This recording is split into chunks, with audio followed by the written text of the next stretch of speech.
मोहन जोर जोर से चिल्लाने लगता है और देखते ही देखते वो तड़पते हुए उस पेड़ में समा जाता है।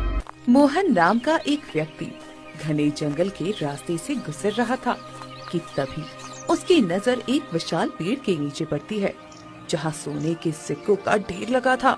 अरे वाह, इतने सारे सोने के सिक्के! ये तो सच में भाग्य का भंडारा पड़ा है, वो भी पेड़ के नीचे। कोई इसे देख ना ले, इससे पहले मैं इसे ले लेता हूँ। चलो अच्छा है, अब जल्दी से जाकर ये खजाना मैं ले लेता हूँ, फिर तो मैं धनी हो जाऊंगा। जैसे ही मोहन लालच में आकर उस खजाने को छूने के लिए हाथ बढ़ाता है, तभी उस पेड़ के भीतर से एक रहस्यमय गूंजती हुई आवाज आती है। रुक जाओ, तुम ये खजाना ले सकते हो, लेकिन पहले तुम्हें मेरे एक सवाल का जवाब देना होगा। सवाल? कैसा सवाल? मैं बहुत ज्ञानी हूँ, मैं तुम्हारे सवाल का जवाब देकर ये सारा धन लेकर ही जाऊंगा। बताओ बताओ क्या सवाल है?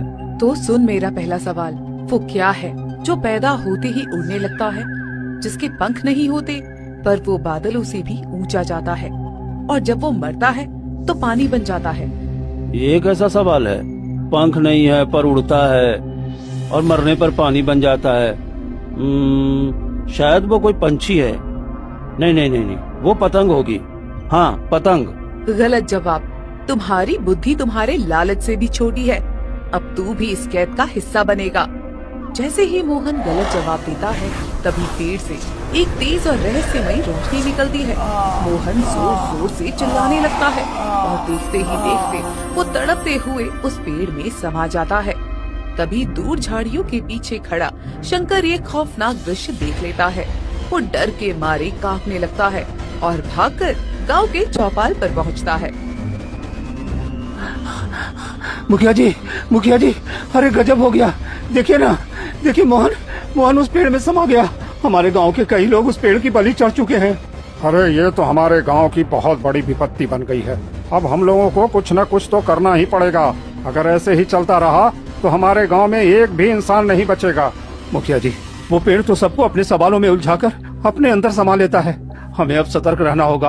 उस जंगल की तरफ जाने के लिए सबको मना कर दीजिए। हाँ, ये तूने बिल्कुल ठीक कहा। आज से मैं ये ऐलान करता हूँ कि कोई भी इस जंगल की तरफ नहीं जाएगा। वो रहस्यमय पेड़ हमारे गांव के ऊपर एक बड़ा काला साया बन गया है। गांव वाले डर से कांपने लगते हैं और कोई भी उस दिशा में कदम नहीं रखता। वहीं दूसरी तरफ गांव में एक गरीब लड़का अर्जुन अपनी बूढ़ी बीमार माँ के साथ रहता था। घर की माली हालत बहुत खराब थी। हे भगवान, मैं क्या करूं? मैं तो बहुत छोटा हूं, इसलिए कोई भी मुझे काम नहीं देता। भगवान, आज तो कोई काम दिला देना।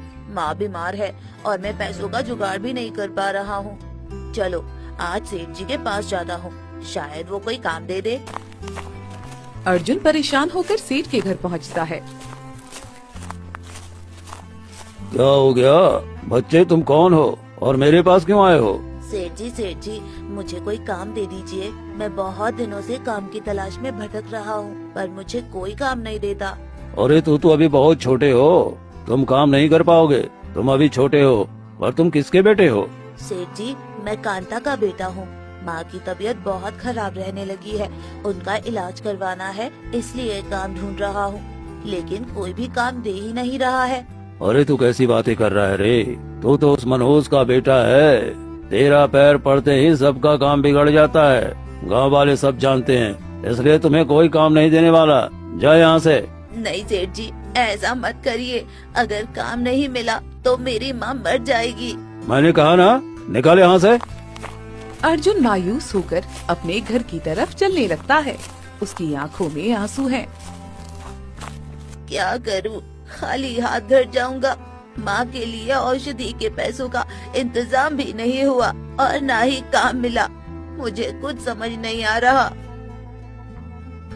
अर्जुन रोता हुआ अपनी झोपड़ी में आता है, जहाँ उसकी माँ बिस्तर पर पड़ी अपनी आखिरी सांसें गिन रही होती है। अर्जुन अपनी माँ की हालत देखकर बदहवास हो जाता है और उनके पास जाकर बैठ जाता है। कांता की सांसें उखड़ रही हैं।